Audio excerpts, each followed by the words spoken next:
Missions Pulse. Know God's heart, join His mission. So in Thailand, you've been here enough. You probably hear this term, called Phrazhao, right? Yes. God bless you. God bless you. But think about it.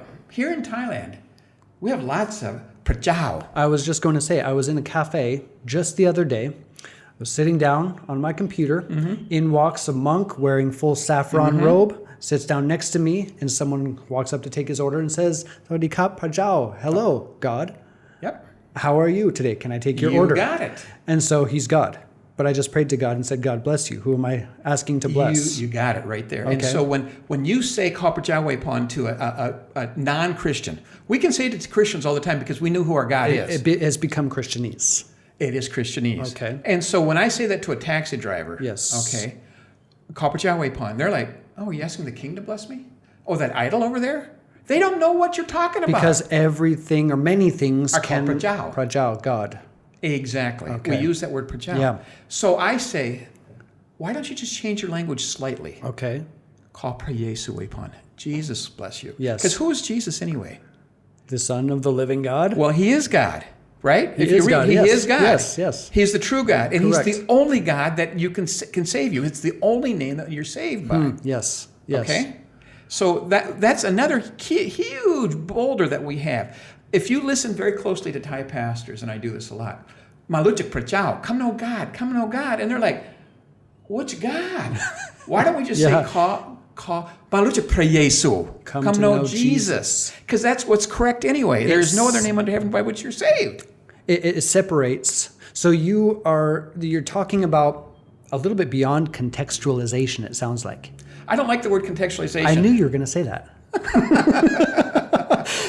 Because it's too labeled. Contextualization is something that comes from the West and think we can contextualize it to be their culture. Yes. If you don't know the language well enough to know their idioms, you have no clue what contextualization means for them. And I'll take that from you because you grew up here. You grew up bilingual. Your parents were missionary. Your dad was drawing maps, I think, in his journals. My mother was a translator. She knew Thai, but she knew Bali even. Bali. Wow. Okay. So this is coming from a second, maybe third generation, second generation missionary.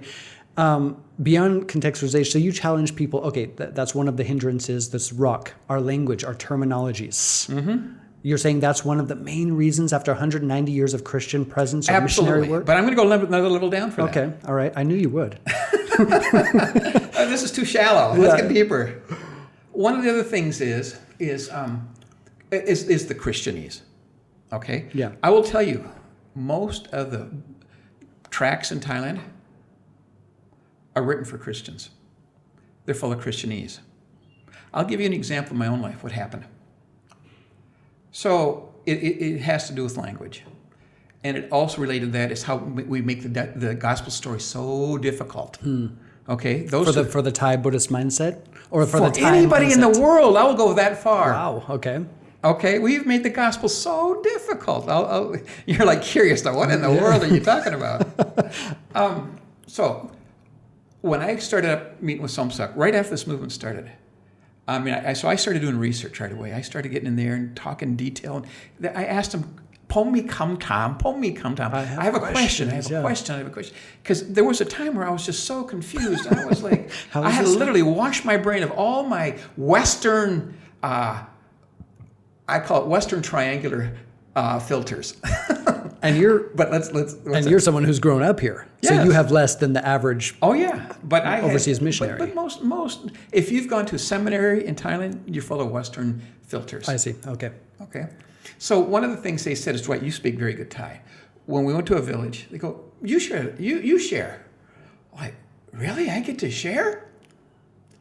So I'm there. I guess I'll speak English. I'll give the English version. Okay, sure. Okay. You could interject some Thai because I like people to hear. I will say, I go to this village and I'll go, the first village, Phrazhao sang lok, sang tuk yang, sang manut, sang tuk soy ngam, like a manut tok nai kwam bap. So basically what I was telling you is the creation story. Okay, yes. God created everything. He created this world. He created animals. He created mankind, but man fell into sin. And so I started telling you the gospel story.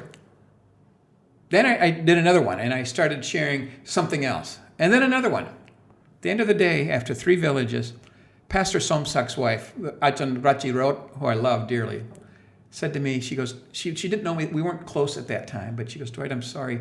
I know you got a high position here in Thailand and all that, and we all respect you, but can I just share something with you? She goes, Dwight, when you shared in these villages, they had no idea what you said. And I'm like, did I learn to forget to speak Thai? No, Dwight, you went to share the gospel like you're talking to Christians. You used a language that was full of Christianese. And I'm like, oh, I get it. But one thing you did share is you talked about your family history, and you talked about that. That's really powerful. Just share your experience and your testimony, or, that's what I was thinking. Oh, I said, oh, that's easy. Yeah. So the next time I go there, and I say, friends, brothers and sisters, I'm here to share with you my testimony, how my parents came as missionaries 70 years ago to tell you about the love of God. And then I go on from there. At the end of that, she goes, Dwight, they lost you on that first sentence. What did I do wrong? Well, the word testimony, that's a Christian word. That's a word you use in court. So if you say, I want to share my testimony, it's like, they're going to think right away, did I do something wrong? Why do you have to am I in court? So right away that turns them off. Yeah. Second thing, you said missionary. That's what we call a tupsap. It's a replacement word here in Thai. It's what they use for Thai, but they have no idea what a missionary is. Is that a spy? It's kind of like when people put on Facebook, I'm a missionary. This is what people think I do. This is what I think I do. This is what my family thinks I do. This is what I actually do. Nobody really knows what it entails, right? But they have no idea what that word means. Yeah. It's a Christian word. Correct. And then they say the love of God. Yeah. So which God are you going to tell us about? Again, Phrazhao you're using. Phrazhao. And so I said, oh, I get it. So finally I said, what's this, the fourth, fifth time, okay? I'm a little slow, okay? I say, friends, today I want to tell you my life experience. How my parents came 70 years ago to tell Thai people about the love of Jesus. Same thing, but in a language that we understand. Yes.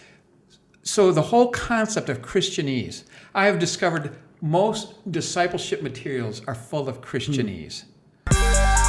Missions Pulse. Know God's heart, join his mission. This podcast is powered by Within Reach Global. Subscribe, watch, and listen on YouTube today. Visit missionspulse.com.